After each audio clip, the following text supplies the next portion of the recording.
Hello, welcome.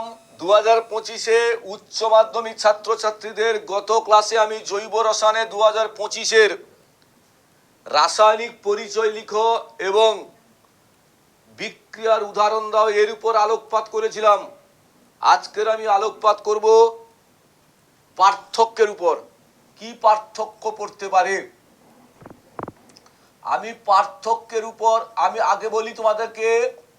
পার্থক্য লেখার নিয়মটা আমি তোমাদের বলে দিই। এমন একটাই পার্থক্য লিখতে হবে, এমন একটা পার্থক্য লিখতে হবে যে পার্থক্যে একটি যৌগ বিক্রিয়া করবে অপর যৌগ করবে না, বা দুজনই করতে পারে, পরিবর্তনটা চাক্ষুষ পরিবর্তন হতে হবে, অর্থাৎ ইন্দ্রগ্রাহ্য পরিবর্তন, সেই রকম পার্থক্য লিখতে হবে। অ্যাজ ফর এক্সাম্পল আমি তোমাদের দিচ্ছি পার্থক্যের প্রথম পড়তে পারে, ধরো মিথাইল অ্যালকোহল, ইথাইল অ্যালকোহল, এদের মধ্যে পার্থক্য লিখো। Methyl alcohol, ethyl alcohol. Clear?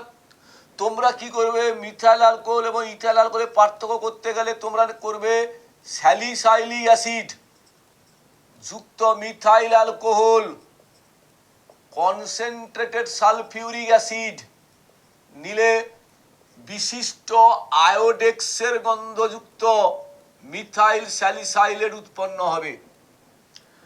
Same বিক্রিয়া তো, এটা হচ্ছে বিশিষ্ট আয়োডেক্সের গন্ধযুক্ত মিথাইল স্যালিসাইলেট, এটা ইন্দ্রগ্রাহ্য পরিবর্তন। স্যালিসাইলিক অ্যাসিডের সাথে ইথাইল অ্যালকোহলের যদি বিক্রিয়া করানো হয় তাহলে সেখানে হবে ইথাইল স্যালিসাইলেট, কদম ফুলের গন্ধ, এটা ইন্দ্রগ্রাহ্য। পার্থক্য নাম্বার 2, অ্যাসিটালডিহাইড, বেঞ্জালডিহাইড, এদের মধ্যে পার্থক্য করো। অ্যাসিটালডিহাইড, বেঞ্জালডিহাইড, তোমরা জানো অ্যালিফ্যাটিক অ্যালডিহাইড ফেলিং দ্রবণের সঙ্গে বিক্রিয়া করে, কিন্তু অ্যারোমেটিক অ্যালডিহাইড করে না। তাহলে আমি পার্থক্য লিখব অ্যাসিটালডিহাইড যুক্ত সিউও, লাল বর্ণের কিউপ্রাস অক্সাইড, অর্থাৎ ইন্দ্রগ্রাহ্য পরিবর্তন যুক্ত অ্যাসিটিক অ্যাসিড। বেঞ্জয়িক অ্যাসিড কিন্তু, বেঞ্জালডিহাইড কিন্তু অনুরূপ বিক্রিয়া করবে না। দ্যাট ইজ পার্থক্য। পার্থক্য নাম্বার 3, ইথাইল অ্যালকোহল, ফেনল, এদের মধ্যে কিভাবে পার্থক্য করব? ইথাইল অ্যালকোহল এবং ফেনল কিভাবে পার্থক্য করব? দেখো, ফেনলের সাথে যদি আমি ব্রোমিন জল রিফ্লাক্স করি, রিফ্লাক্স মিন্স ঝাঁকিয়ে দিই, তাহলে 2,4,6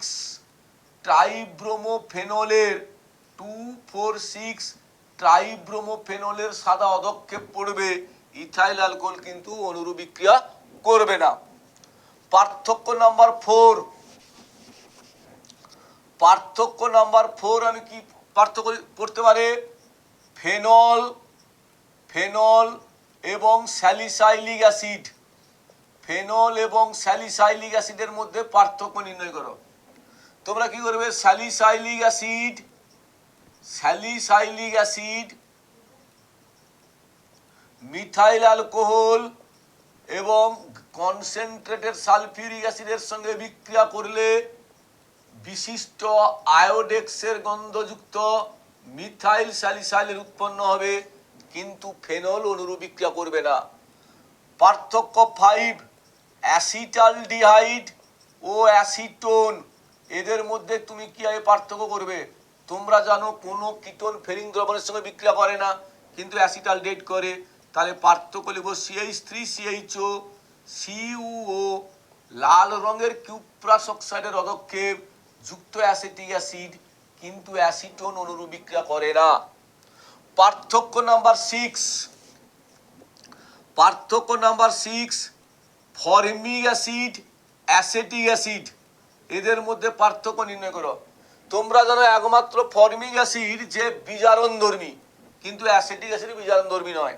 তাই ফর্মিক অ্যাসিড ফেলিং দ্রবণের সঙ্গে বিক্রিয়া করে লাল বর্ণের কিউপ্রাস অক্সাইডের অধক্ষেপ ফেলবে, কার্বন ডাই অক্সাইড উৎপন্ন হবে, জল উৎপন্ন হবে। অ্যাসিটিক অ্যাসিড কিন্তু অনুরূপ বিক্রিয়া করে না।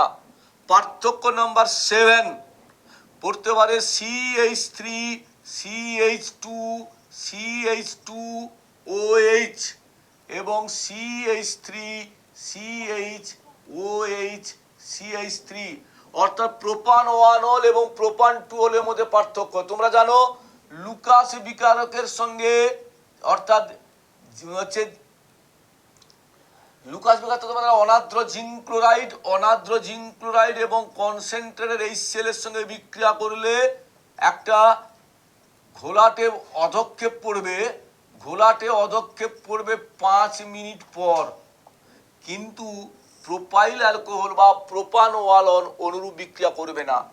পার্থক্য নাম্বার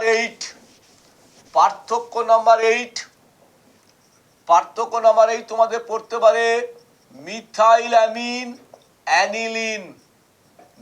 অ্যামিন ও অ্যানিলিন, এদের মধ্যে পার্থক্য করো।